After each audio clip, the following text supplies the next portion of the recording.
Hey guys, welcome back to Clownfish TV. This is Kneon. I am here with Geeky Sparkles. Hello. And it's time for another rumor. Rumor. The rumor is Disney is looking to buy MGM, which means that they would get the James Bond movies and the Rocky movies. What could possibly go wrong? Yeah. What could possibly go wrong with that? We're going to talk about that and Disney's quest to dethrone Netflix, whether or not it's going to work. We'll see what happens. Before we get into it, please subscribe for more pop culture news, views, and rants, guys. We're over 175,000 subs. Woo! Hoping for 200,000 soon. That would be awesome. Thanks for the support. And yeah, so I came across this today. And MGM is for sale.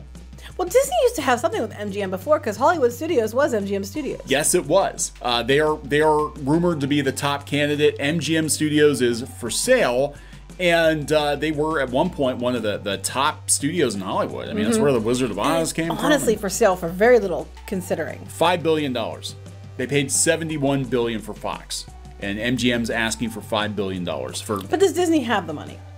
If it comes to streaming, they'll find it. They'll just lay off a bunch of employees to find it. I understand why they buy it. I mean, they'd be dumb not to, but you know. Yeah, so this was originally reported by, again, this Daniel Rickman. I think we mentioned him in another video. He is a pop culture reporter. He keeps posting rumors and stuff on his Patreon, but he has written for a number of other sites, but people keep quoting him. It sounds legit to me because, like you said, they had a pre-existing relationship, and a lot of the movies in the Great Movie Ride were actually MGM movies, like The Wizard of Oz, you know? So I don't know if they would get that or not, because I thought Turner had rights or something there. I want to take a moment to remember the Great Movie Ride because it was far superior than the Mickey and Minnie's Runaway Railway that is there now. And people can argue with me, and that's okay. You're allowed to disagree. But I know a lot of people wish that they had just updated the Great Movie Ride and not have turned it into what they have turned it into. Yeah, it's all screens. It's all screens and stuff. Great Movie Ride was, I loved it. I loved it. And to see them, you know, they didn't even give people time to go one more visit. It was like 3 weeks. They're like, hey, we're shutting down a couple weeks. They announced it at D23 and then they had it closed within a couple weeks. Yeah, and the Mickey and Minnie rides, it's all screens. It's all screens. It's you know, I'm going to argue that the Great Movie Ride is the superior attraction. But, you know, you don't have to agree. That's okay if you don't. You're allowed to like the new one, and I'm happy if you do because now you get to keep going to that new ride. Well, maybe we could have James Bond Land or something, and I don't think you could do James Bond Land. I don't think so. There's really problems with it, I think. But yeah, MGM's not in a good place right now, and they pushed back the last James Bond, which is already controversial because they're talking they're going to have 007 be played by a woman. This is apparently the last movie that Daniel Craig is going to be in, but they had to push it back because of the pandemic. But yeah, they're asking for $5.5 billion. This was actually reported right before Christmas. I remember them saying that they were going to. And meanwhile, Crunchyroll sold for $1.something billion. They overpaid. Sony overpaid. I know. I'm just like, you know, when you put that in that perspective, it's like this is a bargain and a half. Yeah, it is because they have 4,000 titles. The portfolio includes 4,000 titles, including Silence of the Lambs, that's Disney, Terminator, and the Hobbit franchises, around 17,000 hours of TV shows, including The Handmaid's Tale, Get Shorty, Vikings, and Teen Wolf. Oh, here's something interesting about the Hobbit franchises is that tied into the Lord of the Rings. The reason being is because there was talk that the Epic Universe might have an area that they had talked about doing that would be some kind of... Yeah, The Hobbit is, I'm not exactly sure. I know they had to work a deal out with MGM, because they had the film rights for The Hobbit, and that's why they started with Lord of the Rings. With Warner Brothers, it was New Line did that, and then they had to like co-finance or co-produce to do the Hobbit movies. So I don't know if they own it, like, you know, or it's a case of MGM owns a Hobbit and then Warner owns Lord of the Rings, or how. I don't know. I just saying because I know that was going to. But they said they basically had Gone with the Wind, Wizard of Oz, Singing in the Rain. A lot of these were in the Great Movie Ride. Yes. So.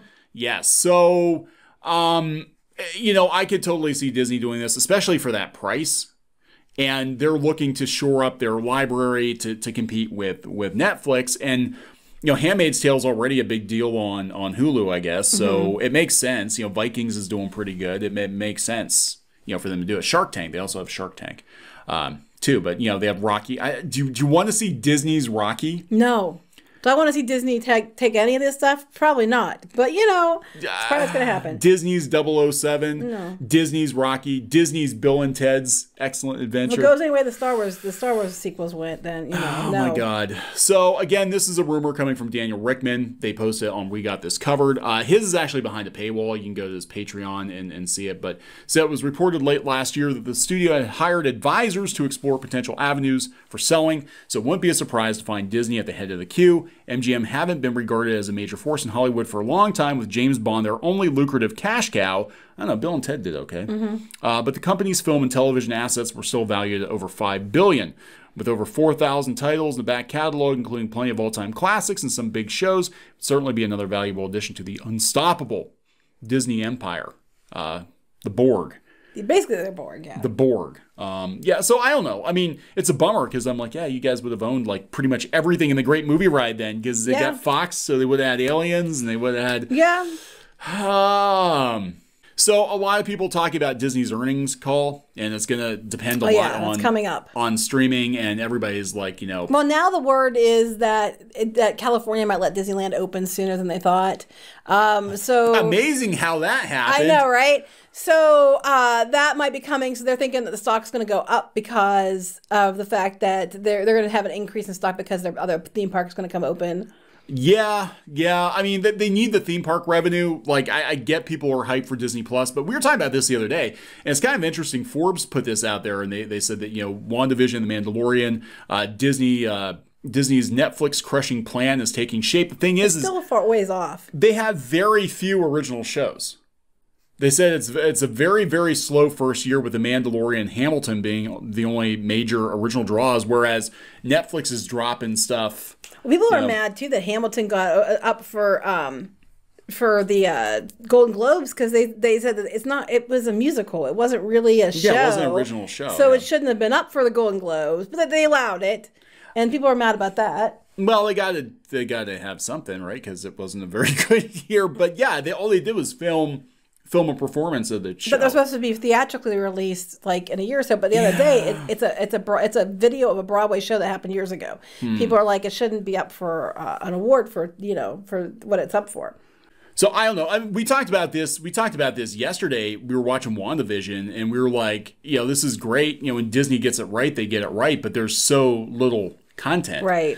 You know, compared to Discovery Plus, which we've been watching the hell out of Discovery Plus. And I like Discovery Plus. They were actually smart. They're like, let's put all the new episodes of our new shows on the streaming. We wonder what was going to happen with that, because a lot of their shows were on the Hulu. Yeah. If you have the Hulu TV. So yeah, so a lot of their shows, they're putting the new episodes on Discovery Plus. So yeah. Which, I mean, that's why I can see Disney doing, like, all the Disney Channel stuff goes here first, but there's not nearly enough content. And again, it just shows they're like, oh, it's their Netflix crushing plan. It's like, no, I think Disney Plus was supposed to be a slow burn, and it got pushed to the front of the line because of the theme parks shutting down. And the thing is, I don't know if I completely believe some of the stuff we're being told. Yeah. But I think people subscribe to watch these and then they unsubscribe from a lot of people, what I've heard. And that's why they're trying to do this. Like, that WandaVision should have been dropped in one lump. It should have been, because the way it is, it's not really an episodic type thing. At least now it is, but when it started, it wasn't. And I think they did that so that they keep you subscribed for, you know, December, and then in January, and then come February you'll be subscribed because you're going to want to switch, you know, they're going to want to watch this, and then come March you're going to want to watch Falcon and the Winter Soldier. So they're trying to do this and spread out in such a way that you have to keep subscribing to that every month.